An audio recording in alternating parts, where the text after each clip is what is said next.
तीसरे दिन जब वह सिंहासन पर बैठने को हुआ तो चंद्रकला नाम की तीसरी पुतली ने उसे रोककर कहा, हे राजन, यह क्या करते हो? पहले विक्रमादित्य जैसे काम करो, तब सिंहासन पर बैठना।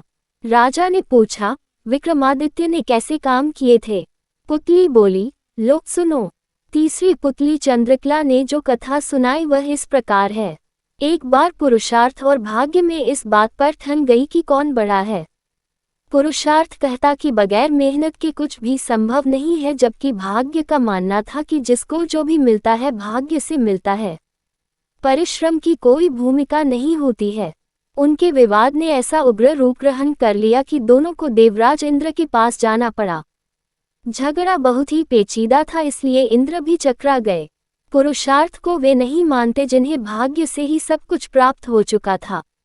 दूसरी तरफ अगर भाग्य को बड़ा बताते तो पुरुषार्थ उनका उदाहरण प्रस्तुत करता जिन्होंने मेहनत से सब कुछ अर्जित किया था। इंद्र असमंजस में पड़ गए और किसी निष्कर्ष पर नहीं पहुंचे। काफी सोचने के बाद उन्हें विक्रमादित्य की याद आई। उन्हें लगा सारे विश्व में इस झगड़े का समाधान सिर्फ वही कर सकते हैं। उन्होंने पुरुषार्थ और भाग्य को विक्रमादित्य के पास जाने के लिए कहा। पुरुषार्थ और भाग्य मानव वेश में विक्रमादित्य के पास चल पड़े। विक्रमादित्य को भी झगड़े का तुरंत कोई समाधान नहीं सूझा। उन्होंने दोनों से 6 महीने बाद आने को कहा। जब वे चले गए तो विक्रमादित्य ने काफी सोचा। समाधान के लिए वे सामान्य जनता के बीच वेश बदलकर घूमने लगे।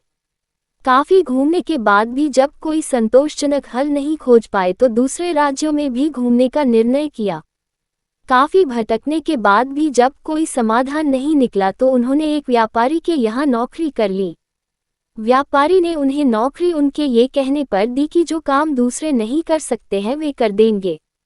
कुछ दिनों बाद वह व्यापारी जहाज पर अपना माल लादकर दूसरे देशों में व्यापार करने के लिए समुद्री रास्ते से चल पड़ा। अन्य नौकरों के अलावा उसके साथ विक्रमादित्य भी थे। जहाज कुछ ही दूर गया होगा कि भयानक तूफान आ गया। जहाज पर सवार लोगों में भय और हताशा की लहर दौड़ गई। किसी तरह जहाज एक टापू के पास आया और वहां लंगर डाल दिया गया। जब तूफान समाप्त हुआ तो लंगर उठाया जाने लगा, मगर लंगर किसी के उठाए न उठा। अब व्यापारी को याद आया कि विक्रमादित्य ने ये कहकर नौकरी ली थी कि जो कोई न कर सकेगा वे कर देंगे।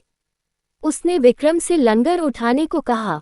लंगर उनसे आसानी से उठ गया। लंगर उठते ही जहाज तेज गति से बढ़ गया, लेकिन टापू पर विक्रमादित्य छूट गए।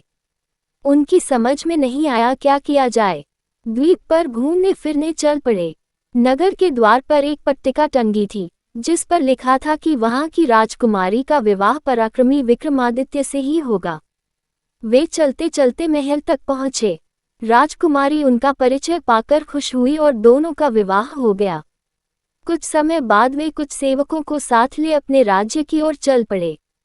रास्ते में विश्राम के लिए जहां डेरा डाला वहीं एक सन्यासी से उनकी भेंट हुई। सन्यासी ने उन्हें एक माला और एक छड़ी दी। उस माला की 2 विशेषताएं थीं। उसे पहनने वाला अदृश्य होकर सब कुछ देख सकता था तथा गले में माला रहने पर उसका हर कार्य सिद्ध हो जाता। छड़ी से उसका मालिक सोने के पूर्व कोई भी आभूषण मांग सकता था। सन्यासी को धन्यवाद देकर विक्रमादित्य अपने राज्य लौटे। एक उद्यान में ठहरकर संग आए सेवकों को वापस भेज दिया तथा अपनी पत्नी को संदेश भिजवाया कि शीघ्र ही वे उसे अपने राज्य बुलवा लेंगे। उद्यान में ही उनकी भेंट एक ब्राह्मण और एक भाट से हुई। वे दोनों काफी समय से उस उद्यान की देखभाल कर रहे थे। उन्हें आशा थी कि उनके राजा कभी उनकी सुध लेंगे तथा उनकी विपन्नता को दूर करेंगे। विक्रमादित्य पसीज गए। उन्होंने सन्यासी वाली माला भाट को तथा छड़ी ब्राह्मण को दे दी। ऐसी अमूल्य चीजें पाकर दोनों धन्य हुए और विक्रम का गुणगान करते हुए चले गए। विक्रम राज दरबार में पहुंचकर अपने कार्य में संलग्न हो गए। 6 मास की अवधि पूरी हुई तो पुरुषार्थ तथा भाग्य अपने फैसले के लिए उनके पास आए। विक्रमादित्य ने फैसला दिया कि भाग्य और पुरुषार्थ एक दूसरे के पूरक हैं। उन्हें छड़ी और माला का उदाहरण याद आया। जो छड़ी और माला उन्हें भाग्य से सन्यासी से प्राप्त हुई थी, उन्हें ब्राह्मण और भाट ने पुरुषार्थ से प्राप्त किया। पुरुषार्थ और भाग्य पूरी तरह संतुष्ट होकर वहां से चले गए। कहानी सुनाकर पुतली बोली, बोलो राजा, क्या आप में है ऐसा न्यायप्रिय फैसला देने की दक्षता और अमूल्य वस्तुएं दान में देने का हृदय और सामर्थ्य।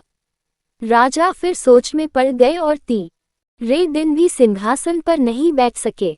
चौथे दिन चौथी पुतली कामकंदला ने सुनाई विक्रमादित्य की दानवीरता की कथा।